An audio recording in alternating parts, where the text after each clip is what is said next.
कांवर में जो जल भरा है वह जल नहीं है।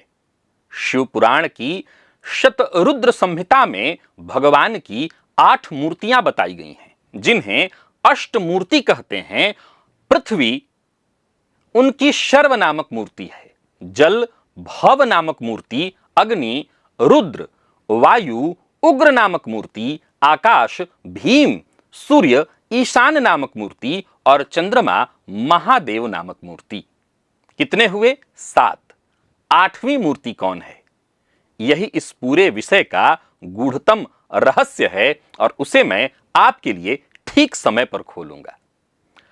नमस्कार प्रिय दर्शकों, सावन का महीना है और कांवर यात्रा की धूम है। अब इस कांवर यात्रा की धूम में आए दिन हमें न्यूज चैनलों पर यह देखने को मिलता है कि जगह जगह पर कांवरिये हुड़दंग कर रहे हैं। कहीं कुछ ऐसा सुनने में आता है, पर यह असल में यह यात्रा है क्या? क्या यह कोई मौज मेला है या कोई बेहद कठिन तपस्या?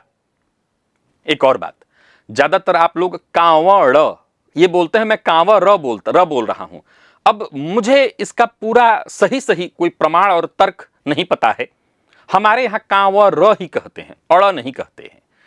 मैं इसके बारे में श्योर नहीं हूं। बिहार में कुछ ऐसे जगह हैं, जैसे छपरा इत्यादि में र को ड़ कहते हैं लोग, तो कहीं ऐसा न हो कि वहां से अड़ को र को ड़ कहा जा रहा हो। मैं इस मामले में कोई प्रश्न नहीं उठा रहा, मैं नहीं जानता हूं। हमारे यहां शुरू से कांवर कहते हैं, कांवर, तो मैं वही कहूंगा। प्रिय दर्शकों, यह यात्रा क्या है? क्या यह कोई मौज मस्ती वाला खेल है, मौज मेला है नवयुवकों का, जो डीजे बजा रहे हैं, नाच रहे हैं, लोगों को परेशान भी कर देते हैं, ऐसा कहने सुनने में आता है? यह है क्या? बता दूं, यह शोध डॉक्टर प्रभाकर पांडे ने लिखा है।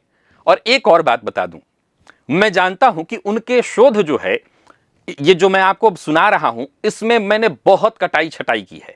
ये यूट्यूब है और यूट्यूब का जो एल्गोरिदम है वो ऐसा काम करता है कि आपको सुनने में आनंद आए, और वो शोध लिखते हैं। वो हर चीज में इतना कठिन शोध डाल देते हैं कि मैं जानता हूं कि बहुत सारे दर्शकों को वो समझ नहीं आए, पता भी चले तो मजा उनको नहीं आएगा, और मजा ना आए तो दर्शक यूट्यूब पर ज्यादा देर तक किसी वीडियो के साथ टिकते नहीं हैं। मैंने बहुत हद तक इसमें जो चीजें मैं काट छांट कर सकता था, क्योंकि जितने वो प्रमाण, हर चीज के पीछे जो तर्क वो प्रमाण देते हैं, मूल विषय यही है कि जब कोई शास्त्रीय परंपरा पर चर्चा चल रही हो तो उस पर प्रमाण होने चाहिए। तो मैंने प्रमाण को उतना ही रखा है जितना आपको उबा न दे। आइए चर्चा आगे की तरफ लेकर के चलते हैं, क्योंकि आज इस चर्चा को सुनने के बाद अभिषेक को देखने की जो आपकी दृष्टि है वो सदा के लिए बदल जाएगी।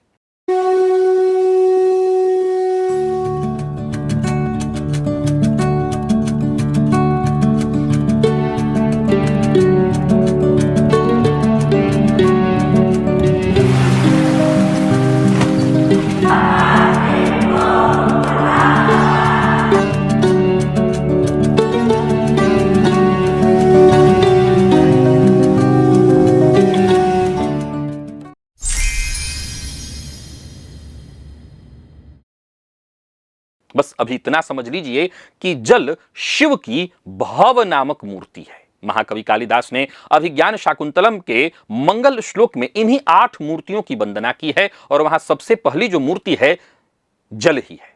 सृष्टिकर्ता की सबसे पहली रचना। सावन की शिवरात्रि और हरियाली अमावस्या के इन दिनों में, और जब तक आप ये वीडियो देखेंगे तब तक शुक्ल पक्ष का समय चल रहा होगा, तो करोड़ों कांवरिये मार्ग पर हैं। उनके कंधों पर वास्तव में क्या उठा हुआ है? तो शास्त्र की दृष्टि से देखें तो कांवरिये शिव को ही उठाकर शिव से मिलाने चल रहे हैं, भव को लेकर शर्व की ओर। शिव का शिव से अभिषेक। जिस दिन यह दृष्टि खुल जाती है उस दिन कांवर यात्रा भीड़ नहीं दिखती, चलता हुआ शास्त्र हो जाता है। सबसे पहले शिव तत्व को समझिए, क्योंकि जब तक शिव को नहीं समझेंगे अभिषेक की युक्ति पकड़ में नहीं आएगी। वेद में सबसे प्राचीन नाम है रुद्र। रुत कहते हैं दुख को, रोदन को। आचार्यों की एक निरुक्ति है कि जो रुत को द्रवित कर दे, पिघलाकर बहा दे, वह रुद्र है। ध्यान दीजिए, रुद्र का अर्थ रुलाने वाला नहीं, रुदन को ही, रुलाई को ही समाप्त कर देने वाला है। श्वेताश्वतर उपनिषद में ऋषि घोषणा करते हैं रुद्र एक ही हैं, उन्होंने किसी दूसरे को स्थान ही नहीं दिया। अर्थात उपनिषद की दृष्टि में रुद्र कोई एक देवता भर नहीं, वह अद्वितीय परम तत्व है। और वही उपनिषद तथा शुक्ल यजुर्वेद का 16वां अध्याय दोनों एक स्वर से प्रार्थना करते हैं, जाते रुद्र शिवा तनूर घोरा पाप काशिनी। हे रुद्र, आपकी जो शिवा तनु है, कल्याणमयी है, जो घोर नहीं है, जो पाप का दर्शन नहीं कराती, उसी तनु से हमारी ओर देखिए। यही पूरा रहस्य खुलता है। एक ही तत्व की दो तनु है, घोरा और शिवा। वही तत्व जब उग्र होकर संहार और शोधन करता है तब रुद्र कहलाता है, और वही जब शांत होकर के अनुग्रह करता है तब शिव। शिव शब्द का अर्थ ही है कल्याण, मंगल। अब प्रश्न यह है कि रुद्र की जो शिवा तनु को प्रकट कैसे किया जाए, तो इसका उत्तर श्रुति स्वयं देती है। ब्राह्मण ग्रंथों का प्रसिद्ध वचन है, अग्निर्वै रुद्रः, रुद्र अग्नि स्वरूप है। अब बताइए, अग्नि को शांत करने का, दाह को शीतलता में बदलने का साधन क्या है? जल। बस यही अभिषेक का संपूर्ण वैदिक विज्ञान है। जल की अखंड धारा रुद्र की घोर तनु का शमन करती हैं और शिवा तनु को प्रकट करती हैं। समझ गए? शिव के ये दो रूप हैं, और यहां इस दो रूपों को, जो रुद्र है उसको शांत करके जो कल्याण है उसको जागृत करना है। इसीलिए परंपरा में यह वचन प्रसिद्ध हुआ, अलंकार प्रियो विष्णु अभिषेक प्रिय शिव। विष्णु को अलंकार प्रिय है और शिव को अभिषेक। विष्णु पालन करता है, ऐश्वर्य उनका स्वभाव है, और शिव अग्नि तत्व हैं, जलधारा उनका विश्राम है। और एक पग आगे चलते हैं। अथर्ववेद का 7वां कांड कहता है कि जो रुद्र अग्नि में है, वही जल में है, वही औषधियों में है। अर्थात जिस जल से आप अभिषेक कर रहे हैं उस जल के भीतर भी रुद्र का ही वास है, यानी रुद्र से रुद्र का अभिषेक हो रहा है। अब पुराण की उस कथा पर आइए जो अभिषेक की जड़ में है। समुद्र मंथन हुआ, अमृत से पहले हालाहल निकला, ऐसा विष जिससे तीनों लोक जलने लगे। देवता और असुर दोनों पीछे हट गए। तब भोलेनाथ आगे आए। श्रीमद् भागवत का 8वां स्कंद कहता है कि विष पीने से पहले शिव ने जो वाक्य कहा वह प्रत्येक गृहस्थ को कंठस्थ कर लेना चाहिए। तप्यन्ते लोकतापेन साधवः प्रायशो जना। साधु पुरुष संसार के ताप से स्वयं तप कर दूसरों को बचाते हैं, और यही सर्वात्मा परमात्मा की सच्ची आराधना है। शिव ने विष पिया, पर ध्यान दीजिए कैसे पिया, न निगला न उगला, कंठ में धारण कर लिया और नीलकंठ कहलाए। तब देवताओं ने उस दाह को शांत करने के लिए शीतल जल की धाराएं अर्पित की। परंपरा इसी प्रसंग को श्रावण मास से जोड़ती है।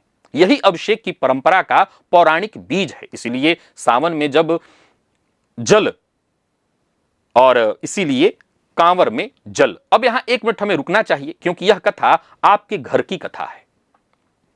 हालाहल केवल समुद्र से नहीं निकलता। परिवार में, नौकरी में, व्यापार में, संबंधों में मंथन जहां भी, हर दिन हमारे जीवन में मंथन हो रहा है, तो मंथन जहां भी होता है विष वहां निकलता है। कटु वचन, अपमान, उपेक्षा, चिंता। अब सामान्यतः 2 ही मार्ग दिखते हैं, या तो उगल दीजिए अर्थात पलटकर वैसा ही उत्तर दे दीजिए तो संबंध चला जाता है, या निगल जाइए, भीतर उतार लीजिए तो आप स्वयं भीतर से जलने लगते हैं। तो आज की आधी व्याधियों की जड़ यही है, निगला हुआ विष। शिव तीसरा मार्ग सिखाते हैं, कंठ में धारण करो, स्वीकार करो, पर हृदय तक मत उतरने दो, साक्षी बनकर के धारण करो। जो गृहस्थ यह कला साध लेता है वो अपने घर का नीलकंठ हो जाता है। और स्मरण रखिए, धारण किए हुए विष की औषधि क्या है?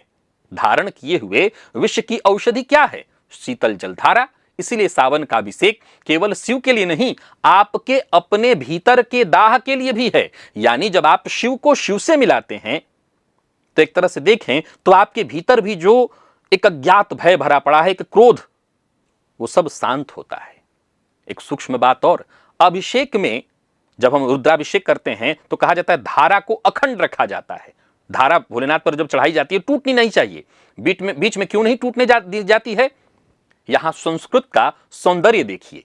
धारा और धारणा, धारा और धारणा दोनों शब्द एक ही ध्री धातु से बने हैं, जिसका अर्थ है थामे रखना, धारण करना।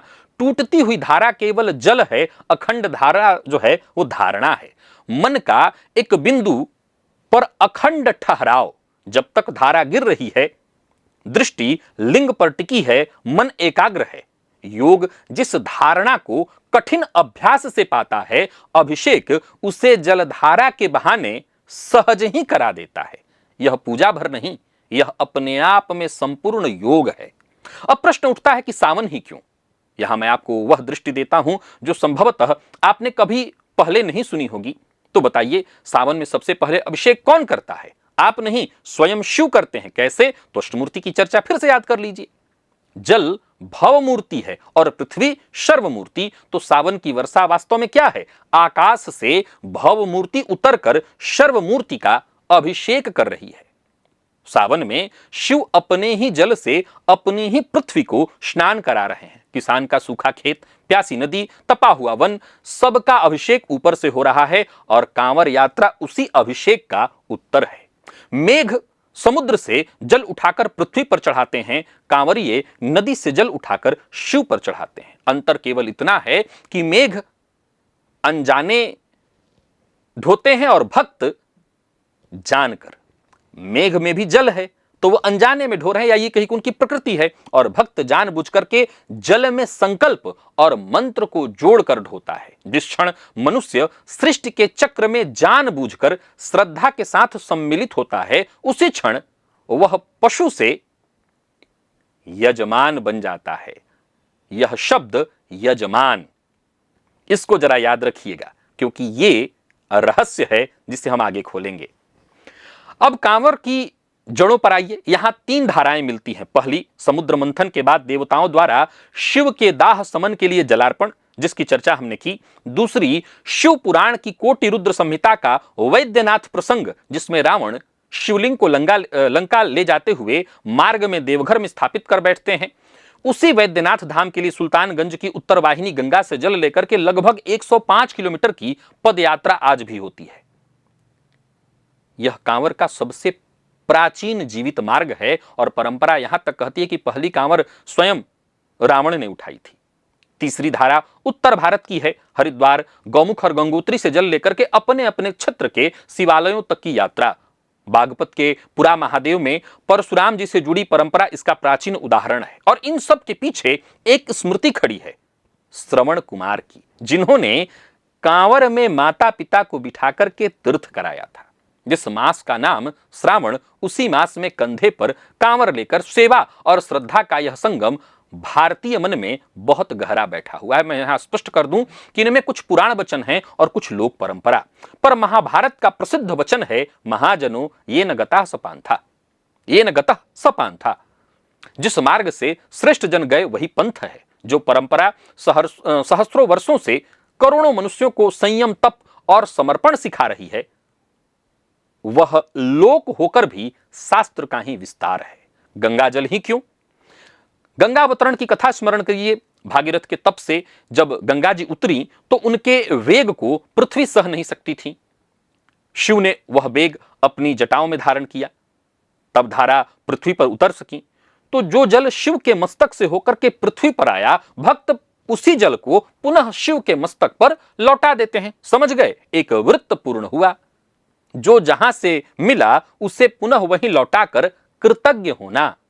धर्म का इससे सुंदर सूत्र क्या हो सकता है? जो हमें तेरा तुझको अर्पण, वही वाली तो बात है। अब कांवर के नियमों का अर्थ समझिए, क्योंकि नियम ही बताते हैं कि यह यात्रा वास्तव में क्या है।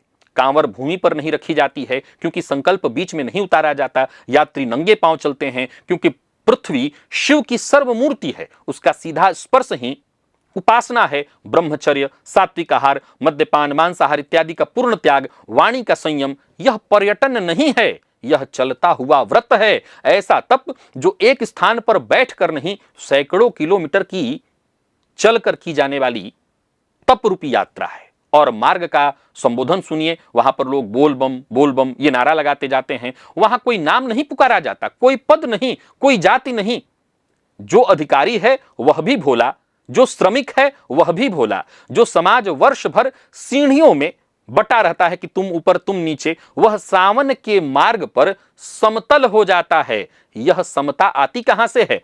तो शतरुद्रीय से। शुक्ल यजुर्वेद के 16वें अध्याय में वेद स्वयं किस किस को नमस्कार करते हैं, यह आप सुनिए और समझिए। नमस्तने नाम पतये नमः, चोरों के अधिपति रुद्र को नमस्कार है। ठगों में, शिकारियों में, यहां तक कि कुत्तों और कुत्तों के पालकों में भी रुद्र को देखकर वेद नमन करते हैं। नमः स्वभ्यः स्वपतिभ्यश्च वो नमो नमः। जो दर्शन चोर तक में शिव को देखता हो, उसके मार्ग पर चलने वाला हर थका हारा मनुष्य साधारण या असाधारण, वो भोला क्यों न कहलाए? तो यानी कांवर की यात्रा कर रहे, यहां तक आते आते हमने क्या समझा कि कांवर की यात्रा कर रहे ये सभी यात्री एक तो शिव को शिव से मिलाने ले जा रहे हैं और सब के सब शिव ही हैं। यही शिव तत्व की सामाजिक शक्ति है जो बिना किसी घोषणा के हर सावन में घटित हो रही है। और पैदल ही क्यों, वाहन से क्यों नहीं? क्योंकि तीर्थ शब्द की व्युत्पत्ति क्या है? तरति अनेन इति तीर्थम, जिसके द्वार पर द्वार, जिसके द्वारा पार हुआ जाए।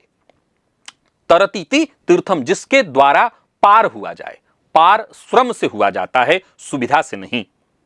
जल तो पात्र में है, वास्तविक अर्घ्य वह पसीना है जो सैकड़ों किलोमीटर की पदयात्रा में बहता है।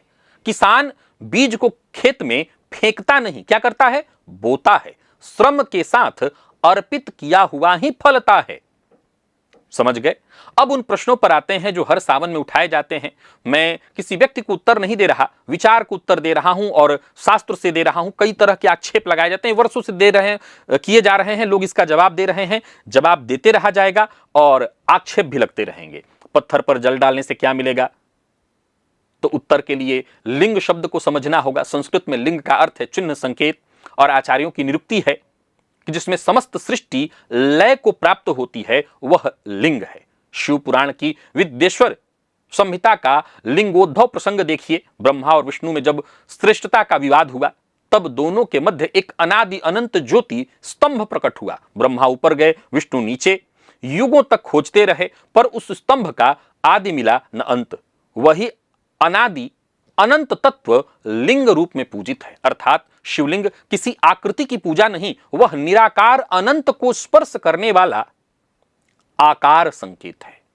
जो सैनिक ध्वज को प्रणाम करते हैं, वो कपड़े को नहीं प्रणाम करते हैं, असल में राष्ट्र को प्रणाम करते हैं। जो भक्त लिंग पर जल चढ़ाता है, वह पत्थर को नहीं अपितु उस अनंत को चढ़ाता है जिसमें एक दिन सारी सृष्टि लीन हो जाएगी।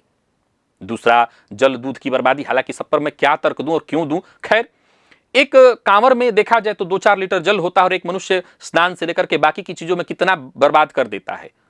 देखा जाए तो ये कोई जवाब देने का मतलब बनता नहीं। हमारी संस्कृति यज्ञ संस्कृति है। भारतीय संस्कृति कैसी है? यज्ञ संस्कृति। गीता कहती है, यज्ञ शिष्टासिनः सन्तु मुच्यन्ते सर्व किल्बिषैः।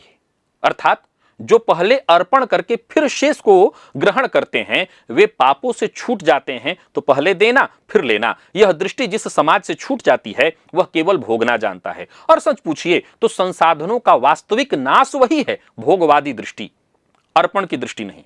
दूसरा तथ्य जो है, अभिषेक का जल नष्ट कहां होता है? वह गोमुख से निकल करके पृथ्वी में जाता है, वृक्षों की जड़ में जाता है और पुनः उसी जलचक्र में लौट जाता है। तो जिससे आया था, अर्पण व्यय नहीं है, बुआई है, उसी में हमने पुनः दे दिया। अब वो वाला लाइन जिसका मैं पक्षधर नहीं हूं पर कुछ कहना चाहता हूं, कांवरिये उपद्रवी होते हैं। पहले संख्या देखिए, प्रतिवर्ष करोड़ों कांवरिये चलते हैं। इतने बड़े समुद्र में कुछ बूंदें अगर मर्यादा तोड़ती हैं तो उन्हीं को क्यों देखें? जो करोड़ों मौन अनुशासित पदयात्री हैं, उन्हें भी तो हमें देखना होगा। नंगे पांव, ब्रह्मचर्य, सात्विक आहार, वाणी का संयम, उनका स्वभाव उपद्रव हो ही नहीं सकता। अपवाद हर क्षेत्र में होते हैं। मैं फिर से कह रहा हूं कि मैं इसका पक्षधर नहीं हूं, पर एक लाइन में इसकी थोड़ी सी पुष्टि करना चाहता हूं।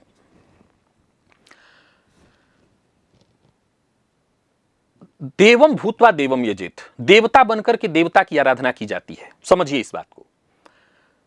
अब मैंने बीते दिनों थोड़ा सा कहा था किसी कार्यक्रम में, किसी कुंडली अध्ययन के कार्यक्रम में कहा था कि वाराणसी में अगर आप ध्यान से देखेंगे तो वाराणसी शिव की प्राचीनतम नगरी है, इसलिए मैं वाराणसी का उदाहरण दे रहा हूं। वैसे तो ये वैद्यनाथ धाम झारखंड में है, लेकिन मैं यहां वाराणसी का उदाहरण क्यों दे रहा बता रहा हूं। ये इसलिए दे रहा हूं कि शिव के जो भक्त होते हैं उसमें शिवत्व आती है और उसमें फक्कड़ता है।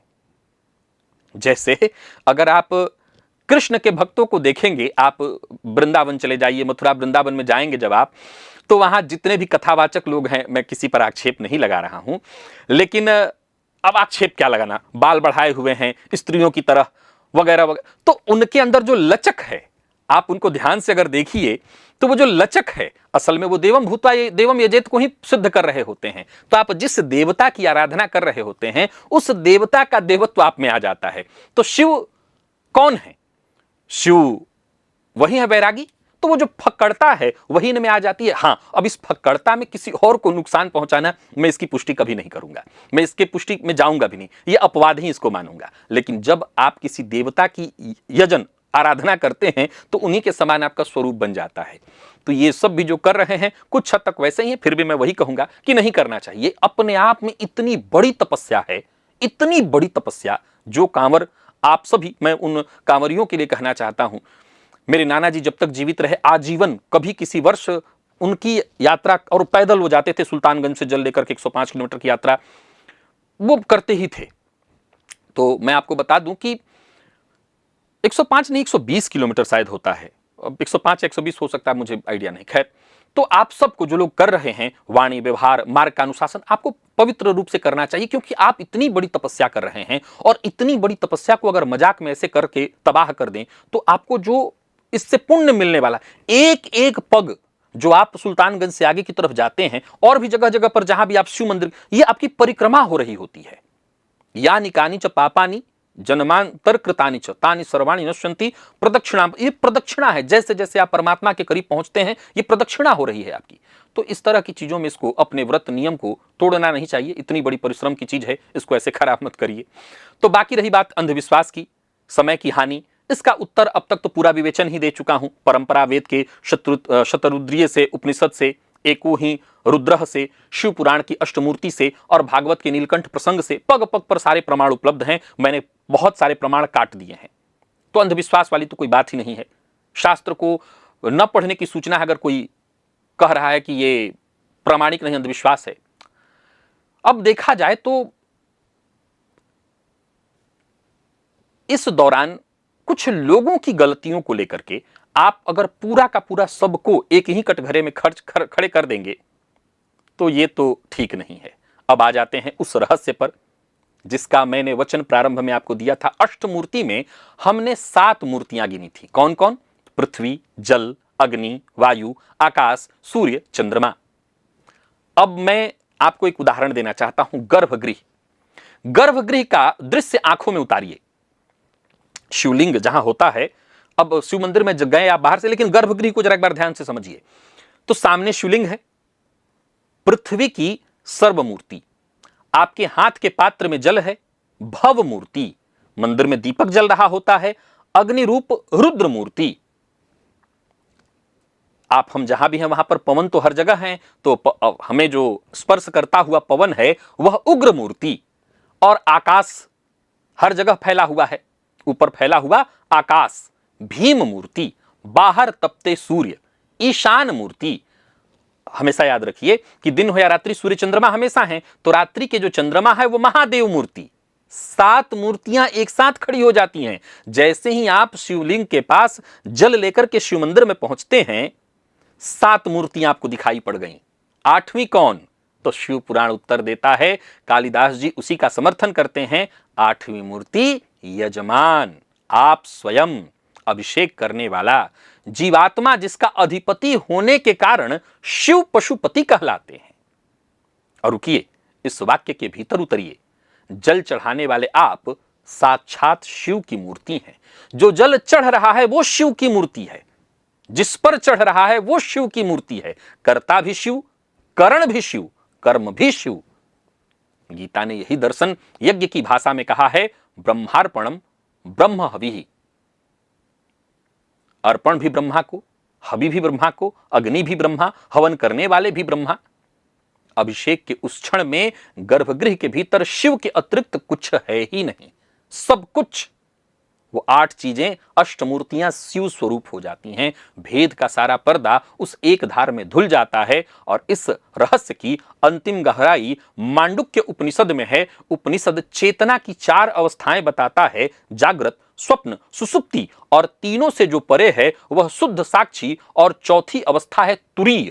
अब ध्यान से सुनिए कि 7वें मंत्र में श्रुति ने उस तुरीय को क्या नाम दिया है? शांतम, शिवम अद्वैतम, अर्थात वह शांत है, वह शिव है, वह अद्वैत है, वही चौथा पाद है, वही आत्मा है, वही जानने योग्य है। अर्थात उपनिषद की भाषा में शिव आपकी अपनी चेतना के शुद्धतम स्तर का नाम है।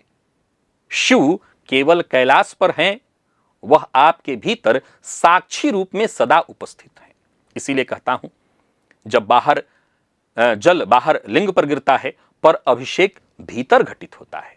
बाहर की धारा जब भीतर के साक्षी तक पहुंच जाती है, तभी अभिषेक पूर्ण होता है। और तब समझ में आता है कि कांवर की सैकड़ों किलोमीटर की यात्रा वास्तव में बाहर के शिव से भीतर के शिव तक की यात्रा है। आप ये जो डीजे बजा रहे हैं, अगर इनको समझ रहे हैं तो आप नहीं समझ पाए। ये 105 या 120 किलोमीटर की यात्रा बाहर से भीतर की ओर की यात्रा है। मार्ग गंगा तट से शिवालय की ओर दिखाई पड़ता है, पर तय अहंकार से आत्मा तक होता है।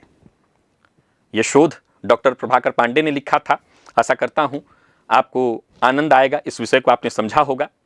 अगले सप्ताह शुक्रवार के दिन उनके किसी और शोध के साथ आपके सम्मुख उपस्थित होऊंगा। तब तक के लिए मुझे इजाजत दीजिए और भोलेनाथ का अभिषेक करते रहिए। नमस्कार।